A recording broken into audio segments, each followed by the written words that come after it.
Hello hi എല്ലാവർക്കും ലേണിയുടെ പുതിയ വീഡിയോയിലേക്ക് സ്വാഗതം. ഞാൻ ഋതുകൃഷ്ണ. നമ്മൾ നോക്കാൻ പോകുന്നത് ഇന്ന് ജൂലൈ മാസത്തിലെ PSC അപ്ഡേറ്റ്സിനെ കുറിച്ചിട്ടാണ് കേട്ടോ. ഓക്കെ, അപ്പൊ എന്താണ് കാര്യം എന്ന് വെച്ച് കഴിഞ്ഞാല് സെപ്റ്റംബറിലും 22 PSC എക്സാമുകളാണ് നടക്കാൻ പോകുന്നത്. സെപ്റ്റംബറിലെ പരീക്ഷാ കലണ്ടർ PSC പ്രസിദ്ധീകരിച്ചിട്ടുണ്ട്. അപ്പൊ എന്താണ് 22 exams in 90 categories, 22 exams in 90 categories ആണ് എന്ത് സെപ്റ്റംബറിൽ നടക്കാനായിട്ട് പോകുന്നത്. അതിന്റെ ലാസ്റ്റ് ഡേറ്റ് കൺഫർമേഷൻ കൊടുക്കാനുള്ള അവസാന തീയതി എന്ന് പറയുന്നത് ജൂലൈ 12-നാണ്. സെപ്റ്റംബറിലെ പരീക്ഷാ കലണ്ടർ PSC പ്രസിദ്ധീകരിച്ചിട്ടുണ്ട്. 90 കാറ്റഗറികളായിട്ട് 22 പരീക്ഷകളാണ് സെപ്റ്റംബറിൽ നടത്തുക. അപേക്ഷകർക്ക് ജൂലൈ 12 വരെ കൺഫർമേഷൻ നൽകാവുന്നതാണ്. പ്രധാന പരീക്ഷകൾ ഏതൊക്കെയാണ് എന്ന് ചോദിച്ചു കഴിഞ്ഞു കഴിഞ്ഞാൽ കേരള ഫിനാൻഷ്യൽ കോർപ്പറേഷനിലെ അസിസ്റ്റന്റ്, മെഡിക്കൽ വിദ്യാഭ്യാസ വകുപ്പിലെ സയന്റിഫിക് അസിസ്റ്റന്റ് പാത്തോളജി വിഭാഗം, enquiry commission and special judge ഓഫീസിലെ ഡെഫേദ, സർവേ ആൻഡ് ലാൻഡ് റെക്കോർഡ്സിൽ പ്രസ്മാൻ, വിവിധ വകുപ്പുകളിൽ ആയ, വാട്ടർ അതോറിറ്റിയിൽ ഓവർസിയർ ഗ്രേഡ് 3, ഗ്രൗണ്ട് വാട്ടർ വകുപ്പിൽ ഡ്രാഫ്റ്റ്മാൻ ഗ്രേഡ് 2, PWഡിയിലെ ഇലക്ട്രിക്കൽ വിഭാഗം ലൈൻമാൻ, ആയുർവേദ മെഡിക്കൽ വിദ്യാഭ്യാസ വകുപ്പിൽ ഇലക്ട്രീഷ്യൻ, ഹോമിയോപ്പതി വകുപ്പിലെ ഫാർമസിസ്റ്റ് ഗ്രേഡ് 2 തുടങ്ങി 22 എക്സാമുകൾ, 90 കാറ്റഗറീസിലുള്ള 22 എക്സാമുകളാണ് സെപ്റ്റംബറിൽ നടക്കാനായിട്ട് പോകുന്നത്.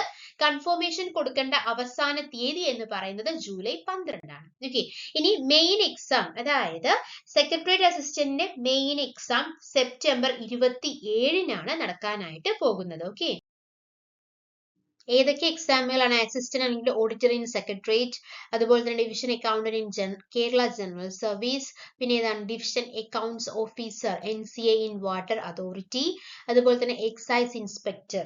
അപ്പോൾ സെക്രട്ടേറിയറ്റ് PSC തുടങ്ങിയവയിലെ അസിസ്റ്റന്റ് ഓഡിറ്റർ, കേരള ജനറൽ സർവീസിൽ ഡിവിഷൻ അക്കൗണ്ടന്റ്, വാട്ടർ അതോറിറ്റിയിലെ division accounts officer NCA.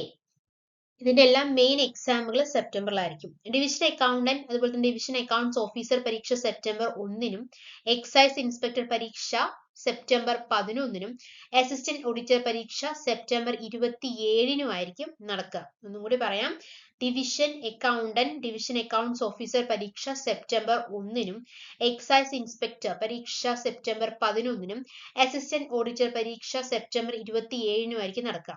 Division accounts officer തസ്തികയിൽ വിവരാത്മക പരീക്ഷയായിരിക്കും. അതായത് എക്സ്പ്ലെയിൻ ചെയ്തുള്ള എക്സാമുകളായിരിക്കും. എന്തുണ്ടായിരിക്കുക? Descriptive type of എക്സാമുകളായിരിക്കും.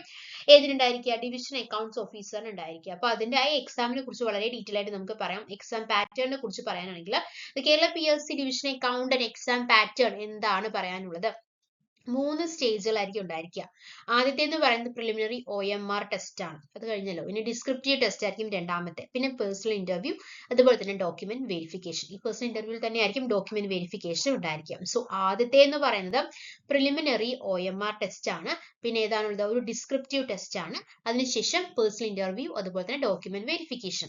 The preliminary test covers general knowledge ഉണ്ടായിരിക്കും, ജനറൽ ഇംഗ്ലീഷ് ഉണ്ടായിരിക്കും, എലമെന്ററി ബുക്ക് കീപ്പിംഗ് ഉണ്ടായിരിക്കും, അരിത്തമാറ്റിക് ആൻഡ് മെൻസ്ട്രേഷൻ. ഓക്കെ, അതുപോലെ തന്നെ എന്താണ്? Descriptive test consisting of 3 papers. Preliminary ടെസ്റ്റിലും general knowledge, GK, English, book keeping, arithmetic, അതുപോലെ തന്നെ maths type of questions എല്ലാം പ്രിലിമിനറി ടെസ്റ്റിൽ ഉണ്ടായിരിക്കും അല്ലെ. ഇനി ഡിസ്ക്രിപ്റ്റീവ് ടെസ്റ്റ് ആണെങ്കിൽ അതിൽ 3 പേപ്പേഴ്സ് ആണ് ഫോക്കസ് ചെയ്യുന്നത്. സിമിലർ തന്നെയാണ്, GKയും ജനറൽ ഇംഗ്ലീഷ് ആണ്, പക്ഷെ കുറച്ചും കൂടി ഡീറ്റെയിൽ ആയിട്ടുള്ള അപ്രോച്ച് ആയിരിക്കും, including precise writing. Okay, so descriptive type ഉണ്ട്. ആദ്യത്തെ എന്ന് പറയുന്നത് പ്രിലിമിനറി OMR ടെസ്റ്റ് ആണ്. സെയിം സിലബസ് തന്നെയാണ് ഡിസ്ക്രിപ്റ്റീവ് ഉള്ളതും, എങ്കിലും കുറച്ചും കൂടി ഡീപ്പ് ആയിട്ട് കാര്യങ്ങൾ പഠിക്കേണ്ടി വരും. ബിക്കോസ് ഇതെന്ന് പറയുന്നത് OMR അല്ല, ഡിസ്ക്രിപ്റ്റീവ് ആണ് അല്ലെ. രണ്ടാമത്തെ മെയിൻസ് എന്ന് പറയുന്നത് എപ്പോഴാണ് നടക്കുന്നത്? സെപ്റ്റംബർ 27-നാണ് അല്ലെ. പിന്നെ പറയാനുള്ള കാര്യം എന്താണെന്ന് വെച്ച് കഴിഞ്ഞാൽ പ്രിലിമിനറി OMR ടെസ്റ്റിനെ കുറിച്ചിട്ടാണ്, അറിയാൻ വേണ്ടിയിട്ടാണ്. This is the first stage and is conducted to screen candidates for the descriptive test. It includes questions on general knowledge. ഏതൊക്കെ ടോപ്പിക്സ് കവർ ചെയ്യുന്നത്? Geography, history, society, arts, politics, science and technology and current affairs. ഇതെല്ലാം നമ്മൾ നമ്മുടെ ചാനലിൽ discuss ചെയ്യാറുണ്ട് കേട്ടോ. General knowledge, അതുപോലെ തന്നെ general English focusing on grammar, vocabulary and comprehension. പിന്നെ ഏതാണുള്ളത്? എലമെന്ററി ബുക്ക് കീപ്പിംഗ് കൊണ്ട് ഉദ്ദേശിക്കുന്നത് എന്താണ്? The basic accounting principles and concepts. Basic ആണ് പറയുന്നത്.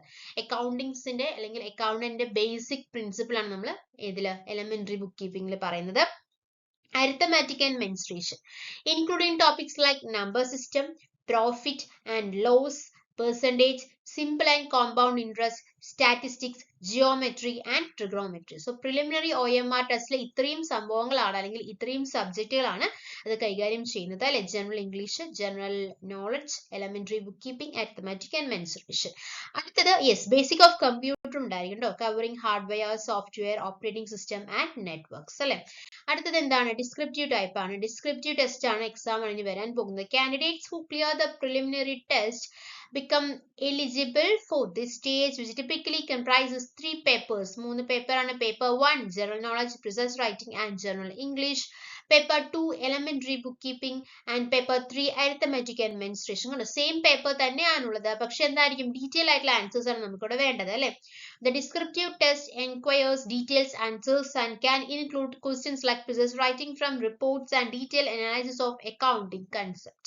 Okay, അപ്പോൾ ഡിസ്ക്രിപ്റ്റീവ് ടെസ്റ്റ് എക്സാം ആണ് അല്ലെ. അസിസ്റ്റന്റ് ഓഡിറ്റർ പരീക്ഷ 27-നാണ് നടക്കാനായിട്ട് പോകുന്നത് എന്നാണ് നമ്മൾ പറഞ്ഞത്. അതിൽ പ്രിലിംസ് ക്ലിയർ ചെയ്തവർക്കാണ് ഇതിൽ അപ്ലൈ ചെയ്യാനായിട്ട് സാധിക്കുക. പേപ്പർ 1 GK ആണ്. നമ്മൾ ഏതാണ് പ്രിലിംസിൽ പറഞ്ഞ പോലെ തന്നെ അതേ ടോപ്പിക്സുകളാണ് ഇതിലും കവർ ചെയ്യുന്നത്. ഓക്കെ, പക്ഷെ ഇതെന്താണ്?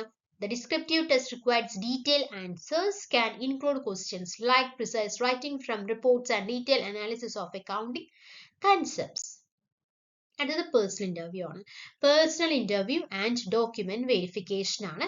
The final stage for selection usually involves a personal interview and document verification to assess the candidates overall suitability for the post. Okay, അപ്പോൾ മെയിൻ പേഴ്സണൽ ഇന്റർവ്യൂ. അപ്പോൾ ആദ്യം പ്രിലിംസ് കഴിഞ്ഞു, പ്രിലിംസ് കഴിഞ്ഞിട്ട് മെയിൻസ് പറഞ്ഞു. രണ്ടിലും വരുന്നത് GKയും അതുപോലെ തന്നെ ജനറൽ ഇംഗ്ലീഷും ബേസിക് അക്കൗണ്ടിങ് പ്രിൻസിപ്പിളും കാര്യങ്ങളൊക്കെയാണ് രണ്ടിലും വരുന്നത്. അതിന്റെ OMR objective type of questions ആയിരിക്കും പ്രിലിംസിലുണ്ടെങ്കിൽ, ഡിസ്ക്രിപ്റ്റീവ് ടൈപ്സ് ഓഫ് ക്വസ്റ്റ്യൻസ് ആയിരിക്കും മെയിൻസിൽ എന്ന് നമ്മൾ പറഞ്ഞു. അതിന്റെ മൂന്നാമത്തെ ഭാഗം എന്ന് പറയുന്നത് പേഴ്സണൽ ഇന്റർവ്യൂ ആണെന്ന് പറഞ്ഞു. Personal interview and document verification ആണ്. This is the final stage of selection, usually involves a personal interview and document verification to assess the candidate's overall suitability for the post. അതുപോലെ ഇതിൽ ശ്രദ്ധിക്കേണ്ട ഒരു കാര്യം എന്താന്ന് വെച്ച് കഴിഞ്ഞാൽ ഇതിൽ പേപ്പർ 1-നും 2-നും 150 മാർക്ക് വീതമായിരിക്കും. പേപ്പർ 3-ന് 200 മാർക്കാണ്. എക്സൈസ് ഇൻസ്പെക്ടർ തസ്തികയിൽ 100 മാർക്കിന്റെ OMR അല്ലെങ്കിൽ ഓൺലൈൻ പരീക്ഷയായിരിക്കും നടത്താൻ പോകുന്നത്. അസിസ്റ്റന്റ് ഓഡിറ്റർ തസ്തികയിൽ OMR പരീക്ഷ തന്നെയായിരിക്കും. 100 മാർക്ക് വീതമുള്ള 2 പേപ്പറാണ് ഈ പരീക്ഷയിൽ ഉണ്ടായിരിക്കുക.